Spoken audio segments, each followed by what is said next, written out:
మిత్రులు ఆరోగ్యాభిలాషులరా, మనందరికీ తెలుసు అందరం ఆరోగ్యంగా ఉండాలి, ఆనందంగా ఉండాలి, సంతోషంగా జీవించాలని కోరుకుంటూ ఉంటాం. కానీ మన చుట్టూ పరిస్థితులు అందుకు అనుగుణంగా లేవు. చిన్నదో పెద్దదో ఏదో ఒక సమస్య మనల్ని పీడిస్తూ ఉంది. చిన్నది పెద్దది కాదు, షుగరు, బీపీ లాంటి, థైరాయిడ్ లాంటి జబ్బులు జీవితాంతం తగ్గని జబ్బులుగా మనల్ని వెంటాడుతూ ఉన్నాయి. Liver transplantation, kidney transplantation, cancer లాంటి జబ్బులు మనల్ని భయపెట్టేగా ఉన్నాయి. జీవితం ఎలా ఏంటి ఇంత ఆరోగ్య సంక్షోభంలో మనం ఉన్నాం అనే కండిషన్ ఒకటి సమాజంలో ఏర్పడింది.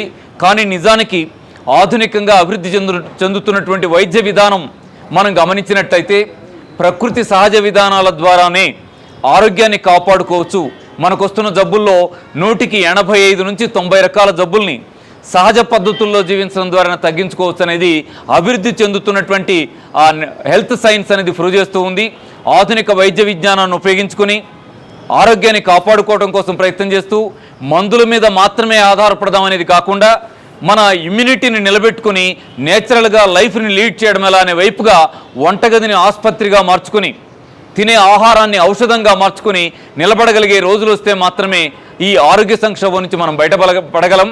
ఉదాహరణకి షుగర్ వచ్చింది అనుకుంటే దానికోసం మనం నేలవేము, నేల ఉసిరి, మెంతులు, కాకరకాయ పౌడర్ చేసి మార్నింగ్ ఓ స్పూను, ఈవినింగ్ ఓ స్పూను ఒక నెల రోజులు వాడితే పోగలిగే అవకాశాలు నేచర్లో ఉంటే దాన్ని కదా మనం స్వీకరించాల్సింది. కిడ్నీలో రాయి వచ్చిందంటే కొండపిండి ఆకు, రణపాలాకు జ్యూస్గా మార్నింగ్ ఈవినింగ్ తాగితే తగ్గించుకోగలిగే అవకాశాలు ఒకటి మనకి సింపుల్గా ఉన్నప్పుడు కిడ్నీ ఆపరేషన్ చేసి రాయి తీసేద్దాం అనేంత కష్టంలోకి మనం వెళ్లాల్సిన అవసరం లేదు కదా. లివర్ సమస్యలు అనేకం ఇవాళ వెంటాడుతూ ఉన్నాయి. అలాగే గుండె సంబంధించినటువంటి అనేక రకాల సమస్యలు ఇవాళ వెంటాడుతూ ఉన్నాయి.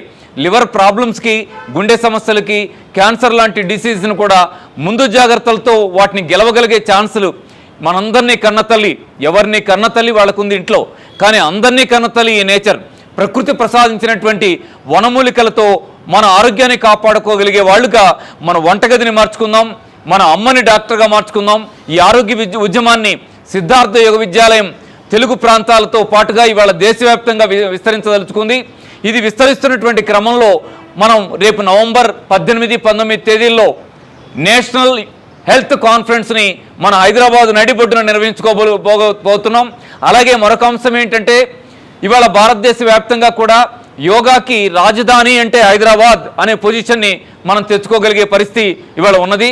అలాంటి నడిబొడ్డున ఈ 18, 19 తేదీల్లో సిద్ధార్థ యోగా ఒలింపియాడ్ పేరుతో 2 రోజులు నేషనల్ యోగా ఒలింపియాడ్ ఇక్కడ జరగబోతూ ఉన్నది.